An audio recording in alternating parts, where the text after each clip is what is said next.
Olá, estamos dando início a mais um programa em Plano Conversa. É bom a gente lembrar que no último dia 13 de maio comemoramos 135 anos da abolição da escravatura no Brasil. Aliás, o único país das Américas, o último, aliás, país das Américas a abolir a escravatura.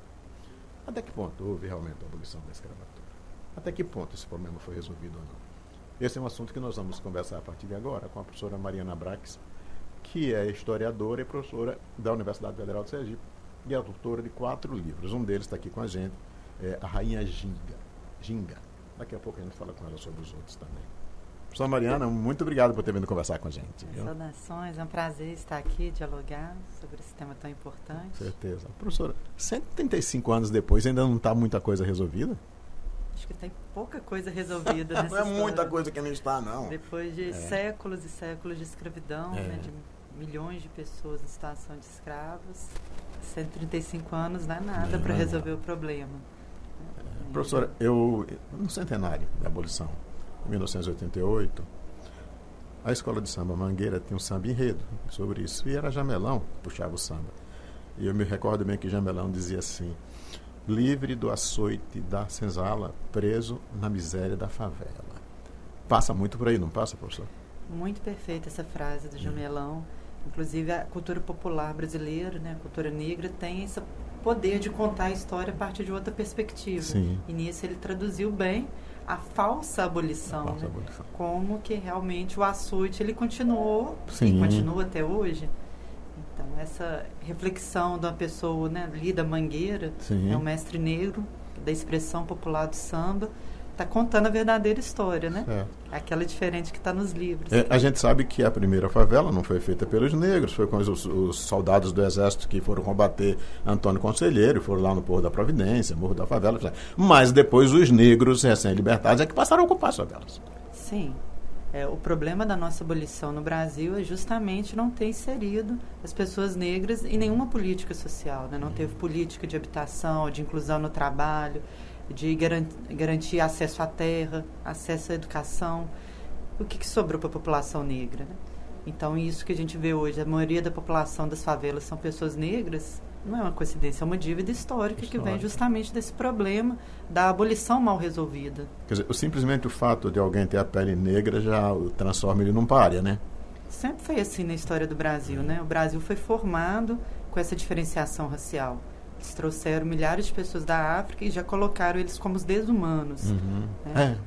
Essa é a construção do Brasil, por mais doloroso que seja, a gente tem que aceitar que esse país foi erguido sobre essa diferenciação, né? Até no século XIX, no momento da abolição, o que imperava nas teorias científicas era o racismo científico, né? De que uma raça era superior à outra. E isso fomentou esse pensamento, embasou a formulação de leis no Brasil, que inclusive preferiram, né, trazer imigrantes da Itália, que tiveram acesso a políticas de trabalho, a moradias, a acesso à terra, que foi negado para a população negra. Então, esse racismo científico, ele foi trazido mesmo para a esfera de poder do Brasil. Quando a gente fala em Itália, a senhora vê que São Paulo, por exemplo, já dizia Zé Vasconcelos, que metade é italiano, outra metade é descendente italiano. São Paulo, os italianos chegaram lá e construíram uma história, que não deixaram o negro fazer isso. E os negros não construíram a história de São Paulo? Construíram, só que não é reconhecido. Exatamente. Só que não é reconhecida. Exatamente, né? O próprio bairro Bexiga, assim, tem pessoas importantíssimas na história do bairro, e aí, como isso está escrito, é que foram os italianos que trouxeram. Então, uma parte é a política, a outra parte é como se conta essa história, anulando o protagonismo da população negra na construção da história do Brasil. Mas até chegar à abolição da escravatura, já vinha um processo, né? Vamos falar sobre o tráfico negreiro, que se tornou proibido. Então, quando os navios ingleses abordavam um navio no mar, eles, para não serem pegos em flagrante, jogavam, entre aspas, a carga ao mar. Então, aqueles escravos que eram jogados ao mar para não dar flagrante. Exatamente. A gente precisa entender todo esse longo processo de abolição, né? Não foi apenas em 1888 com uma lei, mas essas legislações todas que surgiram, né, no século XIX, desde o princípio do século XIX, para diminuir a escravidão, visando agradar os interesses da economia inglesa, eles foram paliativos. Na verdade, nenhuma dessas leis, né, a lei do Eusébio de Queiroz, a lei do ventre livre, a lei do sexagenário, veio para suprir demandas da população negra. Pelo contrário, muitas vezes retirava os encargos da camada dos senhores. A lei do sexagenário. Não tem coisa para mim mais hipócrita do que isso, porque um homem com 60 anos naquela época, se hoje não consegue, naquela época ele jamais conseguiria trabalhar. E quando ele tinha 60 anos, ele era libertado. Aí os senhores não tinham mais obrigação com ele. Exatamente. Todas essas leis, elas não eram para atender às reivindicações da população negra. Então, mesmo a lei de 1850 que proibiu o tráfico negreiro, a gente sabe que isso não foi cumprido. Inclusive, assim, a gente tem relatos, né? A avó da mãe Belina, aqui do terreiro Nagô, chegou a Sergipe dentro de um barril. Isso indica, assim, ela veio no momento que o tráfico já era proibido, mas não impediu que pessoas chegassem da África. Então, não foi mais uma lei que, na verdade, não foi cumprida. Quem descreve muito bem isso é o poeta Castro Alves, né? O poeta dos escravos. Ele descreve muito bem esse sofrimento todo, né, numa coisa fantástica, né? E aí, a gente às vezes não para pensar, para ler, E essa história toda também está contada nas músicas, né? Sim. Do São Gonçalo, no samba de pareia, a própria cultura negra, que no estado de Sergipe é muito forte, traz essa memória. Laranjeiras, né? Muçuca. Exatamente. Né? Ali vem aquele que faz o rodopio, eu esqueci até parafuso. Conta as lutas de fuga, né? De resistência a esse processo da escravidão. Lá em Minas Gerais a gente tem muito forte o Congado, que é uma narrativa muito forte para a gente acessar o que foi a travessia atlântica, né? Essa violência do tráfico. Então, tem o poeta Castro Alves, mas também tem narrativas produzidas pelos sujeitos africanos e seus descendentes, que trazem essa lado. Narrativas orais, que vai passando do pai para o filho, do filho para o pai e para o neto, e por aí vai, né? Exatamente. A importância da cultura afro-brasileira de manter essa memória, a partir da perspectiva dos escravizados e de seus descendentes. Porque queira ou não queira, mas Castro Alves era um poeta de elite, né? Sim. Ele era um poeta de elite. Era um jovem rico do interior da Bahia, enfim. Mas o que isso também não vai desfazer a obra dele, né? Evidente. Além dessa memória, tem, por exemplo, as músicas de capoeira, né? Que conta do sofrimento que foi a escravidão, como foi essa libertação. Aqui em Sergipe tem o samba de aboio também, que tem essa marca, né, de 1888, como a fundação do grupo, né, de Santa Bárbara. A Princesa Isabel está ali presente também, mostrando como que foi o impacto dessa abolição na vida das populações negras reais, né? Porque a situação era tão complicada que os negros não podiam entrar nas igrejas dos brancos, né? Eles faziam as igrejas dos homens pardos, né? Por aí, os homens pretos também, né? Então, aí em Laranjeiras nós temos esse exemplo, né? Aliás, Laranjeiras é um lugar que deve ser visitado para a gente. Com certeza, né? Nossa Senhora do Rosário, São Benedito, Santos Neves. Meu santinho. Tom Benedito. Professora, o Brasil não era um império absolutista. O rei, ou imperador, aliás, tinha um poder moderador. A lei é aprovada no Senado e vai para Isabel. E ela sanciona. Na verdade, quem aprovou a Lei Áurea foi o Congresso. Bom, essa é uma questão assim, interessante, né? Porque a gente é muito centrado nas personagens, né? No momento da assinatura da lei. E o que é importante entender que até chegar à lei existiu um longo processo de construção dessa ideia de liberdade. E era inevitável que essa lei fosse assinada. O Brasil foi o último país a abolir a escravidão, foi o país que mais recebeu escravos, foi o país que mais teve longevidade dessa escravidão. Então, era inevitável a Lei Áurea. Não tinha para onde correr. É interessante assim, a gente tirar o protagonismo dessa princesa Isabel, né? Que foi tanto falado assim, como um ato de benevolência, de generosidade, de humanidade, e entender os processos políticos, jogando luzes no protagonismo da população negra, que estava organizada, estava reivindicando. A gente tem diversos abolicionistas que são pessoas negras, atuantes, por exemplo, Luiz Gama, Machado de Assis, pessoas que estão ali na opinião pública, né? José do Patrocínio. Então, tem agentes negros, né, sujeitos negros que estão articulando. E fora as revoltas, que o Brasil, assim... Maleza. A nossa historiografia tende a colocar que as relações raciais no Brasil foram harmoniosas, onde... Não foi, né? Não foi de jeito nenhum. Basta olhar profundamente para a nossa documentação e a gente encontra diversas revoltas. Aqui no estado de Sergipe é cheio de revoltas de escravizados e de formas violentas, de formas, assim, que faziam a população, a elite senhorial, temer. Era um barril de pólvora. Porque, né, a forma como a estrutura da sociedade brasileira foi construída é um choque. É desumanizador. E isso não funciona por muito tempo, né? Funcionou, mas já estava naquele momento, assim, a pólvora acesa. Então,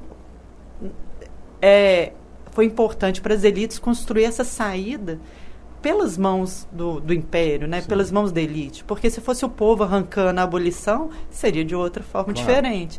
E o medo da haitinização do Brasil, né? O medo de acontecer o que aconteceu no Haiti, que foi a revolta dos escravizados, isso aparece em diversas fontes. A elite brasileira temia muito essas revoltas, medos, e que em Sergipe aconteceu, que escravizados que invadiram Casa Grande, mataram todo mundo. A guerra da secessão nos Estados Unidos, né, quando teve a guerra civil, Norte-Sul, enfim, acaba alguma coisa dessa também, né? É um negócio assim extremamente complicado.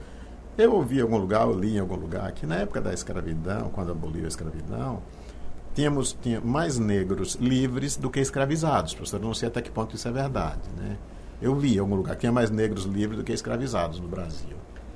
É um artifício que a escravidão no Brasil usou bastante, né? Até a forma do próprio sistema se reinventar. A alforria, né? A manumissão, a possibilidade do escravizado conseguir sua liberdade. Isso é próprio do sistema escravista no Brasil desde o século XVII, XVIII. A gente tinha essa possibilidade da pessoa sair da condição de escravo. Isso talvez era até uma forma de manter isso por muito tempo, né? Manter vivo uma esperança, fazer a pessoa trabalhar, assim, diversas dessas populações livres eram os trabalhadores urbanos da cidade, né? Que foram anos juntando como escravos de ganho, negros de tabuleiro, né? Fazendo suas vendas para comprar alforria. Isso garantia a lucratividade do senhor, né? Porque ele recebia de novo pelo aquele produto que ele comprou. E mantinha a economia funcionando. Quer dizer, o negro tabuleiro que saiu vendendo quitutes, né? E ali ele pegava uma parte que era dele para ele ganhar e comprar. As primeiras empreendedoras do Brasil são as mulheres negras, né? Que estavam ali vendendo seu acarajé na rua, cocada. Exatamente. Né? E aí nós temos também a história de Chica da Silva, né? Porque aí ela vem com o João Fernandes. Lá, eu não sei se foi sorte de Chica da Silva, não sei o que aconteceu. Eu sei que ela foi uma negra que ela se deu bem. 1 em 1 milhão, né? 1 em 1 milhão. Né? Tanto é que virou história. Porque a regra não era essa, né? Sem realmente essa ascensão exponencial foi possibilitada a poucos, né? Então pensar que desses milhares e milhares de pessoas que chegaram, pouquíssimos conseguiram ter alguma coisa na vida, né? Professora, é verdade que sempre que um negro era alforriado, ele procurava ter escravo, ele humilhava aqueles que não eram alforriados? Passa por aí. Não sei se humilhava, sim, mas pensa numa economia escravista, né? O Brasil foi uma economia escravista, onde todas as atividades econômicas eram baseadas nessa força de trabalho até 1888. Qualquer pessoa que quisesse se inserir na economia, tinha que ter escravo. Esse era, né? Então, era assim que a sociedade funcionava. Era comum, não era assim, obrigatório, nem era todo, né? A gente não pode generalizar, mas era comum que a pessoa, após conseguir sua libertação e quisesse prosperar, aumentar seu empreendimento, comprasse, alugasse escravos. Isso não tem, a gente não pode olhar com um valor moral, um negro que escravizava outro, porque era assim que a sociedade funcionava. Porque, né? Se explora muito isso a respeito de Zumbi dos Palmares, né? Não, porque Zumbi tinha colônia de escravos, né? Se explora muito isso. Isso é uma falsidade histórica. E essa ideia de que Zumbi tinha escravos, isso é uma falsificação. Isso é uma inverdade que não é fundamentada em nenhuma evidência documental. Isso foi fruto de uma ideia de um jornalista, sei lá de onde ele tirou, mas colou, né? Passou nas rádios e muita gente saiu repetindo, mas não existe evidência documental que comprove. A ideia dele para falar as sociedades africanas eram baseadas nessa forma de... Também havia. Então, por analogia, mas nunca se quer encontrar uma corrente de escravizados em Palmares. Né? Pelourinho. Não, nada. Nada que evidencie que essa forma aconteceu. É uma sociedade livre lá em Palmares, né? Sim, mas era uma sociedade hierarquizada. Hierarquizada, sim. Tinha um comando, como conselheiro, como lá em Canudos. Era uma sociedade hierarquizada. Sim. Onde você tinha que obedecer ao seu líder. Exatamente. E cada um tinha um status, né? Os grandes guerreiros tinham mais acesso ao poder. E isso sempre foi assim em todas as sociedades, né? Bom, tem a pesquisa da professora da Unicamp, a Lara, ela mostra como que as sociedades de Palmares ela reproduzia uma forma dos estados centro-africanos, onde você tem sociedades bem hierarquizadas, né? Você tem um poder espiritual do Ganga, né? Sim. Ganga Zumba é um título espiritual mais do que um nome próprio. Ganga Zumba não foi uma pessoa. É um título. É um título, é como César, como alguma coisa, né? E é um título, além de político, é um título espiritual. Espiritual. Também, né? Então é o grande... Então, mas Ganga Zumba não. Ganga Zumba não foi um homem. Ganga Zumba é um título, né? Sim, igual Zumbi também. Zumbi também. Zumbi também não era ele era um título de zumbi. Pode ser que tenha existido outros zumbis, outros né? Zumbis, que receberam esse nome, porque a gente tem acesso à documentação escrita pelos portugueses, né? Sim, quem escreve, os vitoriosos escrevem à sua maneira. Né? Porque quando destruíram o Palmares, eles escreveram... Pode ter falado isso, vamos conversar com Ganga Zumba. E a gente está entendendo isso como nome próprio. Mas, na verdade, é um título que já existe na sociedade centro-africana. Como se dizia em Roma, vamos conversar com César. Não é uma pessoa não é um chamada cidadão César, né? Então, aí, professora, a questão da queda do Império, há quem garanta, eu não sei até que ponto isso é verdade, que Isabel, alguém disse para ela, a senhora libertou um povo, a senhora vai perder o trono. É fato isso? Bom, eu tenho dificuldade de entender que se ela libertou o povo, essa ideia da princesa redentora, libertadora, a gente precisa desconstruir, né? Como já disse, existiu muita luta para chegar, que não é um ato de benevolência, né? Era a única saída para o Império. Não tinha solução. E não tinha saída, né? Então, realmente, ela perdeu parte do apoio dessa elite que foi desagradada pela abolição. Mas foi uma abolição que garantiu o direito da elite senhorial. Foi uma abolição que foi pensada muito mais nos senhores do que nos escravos. Garantiu indenização, né? Garantiu outros privilégios, outros benefícios aos senhores. E o que foi dado à população negra? Que realmente construiu o país. Exatamente. O que a gente tem que questionar desse processo de abolição é que foi uma abolição mal elaborada. É aquilo que a gente falou no começo dos italianos. Os italianos vieram e progrediram. Os negros não permitiram a eles isso, né? Exatamente. Porque até hoje, professor, 135 anos depois, a pessoa, esse neguinho aí, não sei o que, felizmente tem lei agora, que o cidadão está falando isso, ele vai ser processado. Exatamente. Mas até pouco tempo não era assim, não. Basta a gente olhar para os nossos índices sociais e econômicos para a gente ver que essa abolição é uma farsa ainda, né? Porque vai nas cadeias. Vai o número de... Quem são as pessoas que estão aprisionadas, sem acesso à justiça? Vai nas próprias escolas, né? Agora, nas universidades, sim, a gente está, a partir da política de cotas, que é bem recente, né? Tem apenas 10 anos, que está incluindo a população negra. Hoje a gente pode falar, metade da UFES é negra, que bom. Mas ainda é pouco, né? Ainda é pouco. No estado de Sergipe, onde mais de 70% da população é negra, ainda precisamos de mais. E garantir esse acesso real. A gente tem 70% de negros, mas só a metade tem acesso à universidade. Ainda é pouco. Mas se for pensar 10 anos atrás, era 90% do acesso garantido aos brancos. Agora, vamos falar um pouco, professora, sobre... A senhora tem 4 livros. Né? Vamos falar um pouco sobre os seus livros. Eu tenho esse aqui comigo, A Rainha Ginga. Né? Eu queria que a senhora falasse um pouco desse livro, depois dos demais. Sim, eu sou especialista em História da África. Né? Meu mestrado, doutorado, pós-doutorado é em História de Mulheres na África, né? Desse poder, as organizações das sociedades africanas a partir do protagonismo feminino. E a Rainha Ginga, foi meu tema de mestrado e doutorado, é uma rainha de Angola do século XVII, que é um símbolo da luta contra o colonialismo, contra o sistema transatlântico. De fato, ela existiu. Existiu sim. Então, assim, no mestrado eu pesquisei a vida real dela como comandante militar, as relações diplomáticas, né, que ela construiu. E no doutorado pensei a memória dessa rainha no Brasil, né, a ginga da capoeira, né, do futebol. Ela é rainha dos congados aqui também, no Nordeste. Várias regiões aparece ela como uma personagem desses autos da cultura brasileira, né? Ela também aparece no Candomblé Angola, Matamba. Então, ela é uma força presente aqui também, né? E essa força de resistência, de luta à escravidão sempre foi evocada pelos africanos no Brasil, né? Para se manterem vivos, né? Pronto. Agora, esse livro a gente pode encontrar onde, professor? Esse livro está no site da editora Ancestre, ancestreeditora.com. É um livro em quadrinhos pensado para chegar em sala de aula, né? Ah, que maravilha. É um livro voltado para a educação, assim como o meu livro mais recente, que eu não trouxe, mas... Mas não tem problema, só pode falar, porque as pessoas vão... Né? Então fala dos outros 3. Poderosas Rainhas Africanas, minha produção mais recente, que também é um livro ilustrado, pensado na educação, né? Já saiu, já publicou. Já está quase esgotando. Maravilha. É maravilhoso porque é a história de mulheres africanas também que são esse exemplo de liderança, de controle militar, de poder espiritual, para a gente aprender que tem diversas formas de construir os estados, né? As políticas, as histórias. São histórias que foram muito negadas, né? São histórias que ainda não são conhecidas e transformam a forma como a gente entende a África e as mulheres africanas, e acho que afeta diretamente também a população afro-brasileira, né?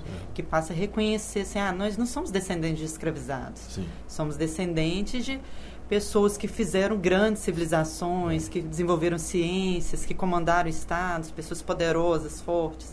E isso acaba transformando a forma como a gente entende mesmo as nossas relações raciais no Brasil, né? Só tem mais 2. Os outros 2 são fruto do mestrado e doutorado, né? O Nzinguimbande e as guerras de resistência em Angola é a própria vida da Rainha Ginga no século XVII, né? Sim. Os acordos políticos e militares dela, e o Ginga de Angola, Memórias e Representações da Rainha Guerreira na Diáspora. É justamente essa história de como essa memória está guardada pela cultura afro-brasileira. Quer dizer, no Brasil a gente pratica a sabedoria da Rainha Ginga, que é essa de enfrentar os inimigos, sempre vencer, sempre resistir de alguma forma, né? Sempre dar um jeito de ser vitorioso. Essa é uma sabedoria que a população negra desempenha aqui durante séculos. Né? Isso sem falar, professora, nessa questão da cultura e que tudo que esse pessoal negro trouxe para o Brasil, inclusive na culinária. Exatamente. Na culinária, tudo que esse pessoal trouxe para a gente. Não é só a religiosidade, não. A culinária foi fantástica. Exatamente. A Beatriz Nascimento, né, que é uma historiadora negra aqui de Sergipe, ela diz isso, que o que incomodava ela lá na década de 80 era esse eterno estudo do escravo. Sim. Como se negro fosse sinônimo de escravo e sempre fosse visto sobre a lógica da escravidão. Como se ele fosse apenas um braço para o desenvolvimento econômico. E a gente tem que olhar para as diversas contribuições da população negra em todos os campos. Efetivamente foi a população negra que construiu esse Brasil. Claro. A nossa cultura, né, tudo que a gente tem orgulho, samba, capoeira, é cultura negra, né? A nossa culinária, feijoada, que dá a nossa identidade, é cultura negra, né? O futebol, essa ginga, de onde vem. Exatamente, de onde vem, então, né? A arquitetura, então. né? O próprio adobe aqui, que tem muito aqui também no sertão, pau a pique, são tecnologias negras. A mineração é uma ciência africana e que foi trazida, né, o desenvolvimento econômico do Brasil a partir do ouro, né, e diversas fabricações de metalurgia, cobre, ferro, foram ensinados pelos africanos. Então a gente tem que olhar assim, muito mais do que a escravidão, né? O negro a romper com essa ideia de que negro é sinônimo de escravo e ele contribuiu apenas como força econômica. E a gente já falou isso algumas vezes, mas ele é discriminado até hoje. Quando tem, por exemplo, um assalto, uma briga, foi aquele neguinho ali que fez, é sempre essa expressão, foi aquele neguinho que fez isso, né? Então o negro, se ele está ali, ele já é culpado.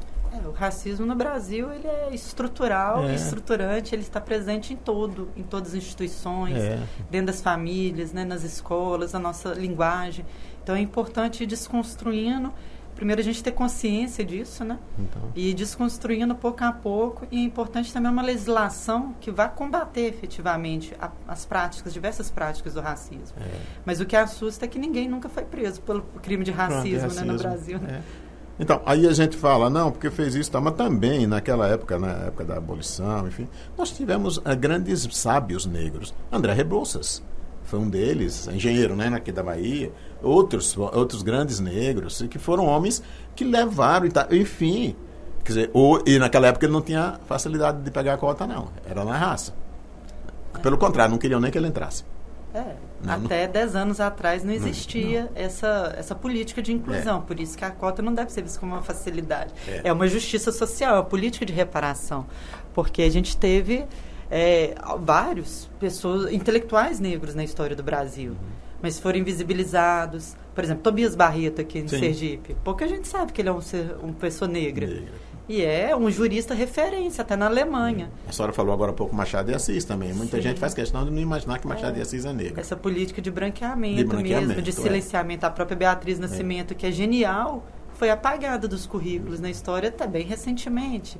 Então, além da dificuldade do negro entrar nas universidades, né, ter sua voz ouvida, várias lutas para construir uma imprensa negra, né, dar eco a essas vozes, a gente ainda tem a histórica repressão, silenciamento mesmo, né? O apagamento desse pensamento. E sistematizado, né? Pelas mídias, pelas universidades. Há muito tempo eu vi na TV Globo uma novela, Lucinda, acho que eu esqueci o nome primeiro dela, mas Lucinda. E ela fazia um personagem que ela era casada com um homem branco. Aí ela queria ter um filho. E o homem dizia, não quero.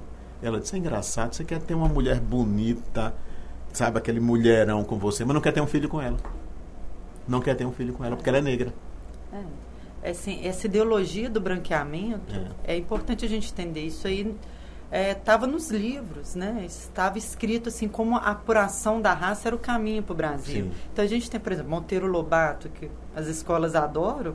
Ele é um eugenista, é a pessoa que defendia essas ideias de uma raça superior e que o Brasil só ia progredir Tia Anastácia. Quando diluísse a sua herança africana. Tia Anastácia, né? E a gente tem até os quadros, a Redenção de Cã, por exemplo, mostra assim, esse ideal de branquiano, né? Então, isso é um problema sério na nossa construção histórica, de colocar referências assim, estéticas brancas, né, da cultura apenas europeia, ocidental, e a gente vai desconsiderando o valor das culturas africanas, né, a beleza e da estética africana. E isso a gente precisa retomar. E isso foi coisa de Hitler, né, professora? Vamos, pô.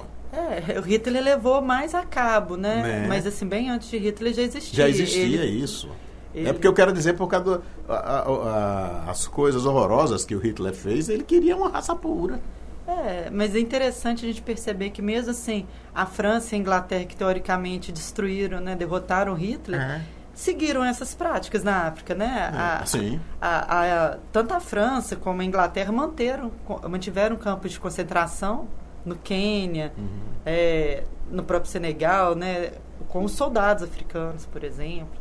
Então, aquelas práticas que eles condenavam no Hitler, depois repercutiram. E isso o mundo não fala, né? Não fala dos genocídios todos que houveram na África, perpetrado pela França, Inglaterra, Alemanha, mas só dá visibilidade para o que aconteceu com a população branca. E esses senhores, eles diziam, mas eles não têm alma, eles fedem, eles não são seres humanos. Quer dizer, era uma desculpa ridícula que eles davam para maltratar essas pessoas. Sim, é importante a gente entender toda a ideologia que sustentou a escravidão, né? Que vem desde de bulas papais que legitimava a escravidão, até esse pensamento que foi entendido como científico, né? Que hoje a gente chama de racismo científico, mas era orientação da pesquisa, né? De César Lombroso, né? De ver que assim, de associar a característica física, a personalidade, a cabeça, ao comportamental. Né? O Lombroso, por exemplo, queria medir a cabeça do cangaceiro lá, sei lá. Né? Mas o senhor sabe que isso orientou a construção da ciência jurídica no Brasil. Sim. Então, hoje a gente acha um absurdo, né? Mas, ao mesmo tempo, essas ideias estão correndo ainda soltas por aí. Vê quantas células neonazistas estão tem gente ainda praticando né? Lombroso hoje. Tá cheio. Não tá? Cheio de gente praticando escravidão, mantendo tá cheio. empregadas domésticas sem carteira assinada, sem direitos. É verdade. Né? Já foi pior. E hoje ainda existe um movimento para acabar com a fiscalização que coíbe o trabalho escravo, né? Querem acabar com o Ministério Público do Trabalho, inclusive uma pessoa que se diz membro dessa nobreza, né? Claro, mas é o interesse dele. Parente aí da Princesa Isabel. Pronto.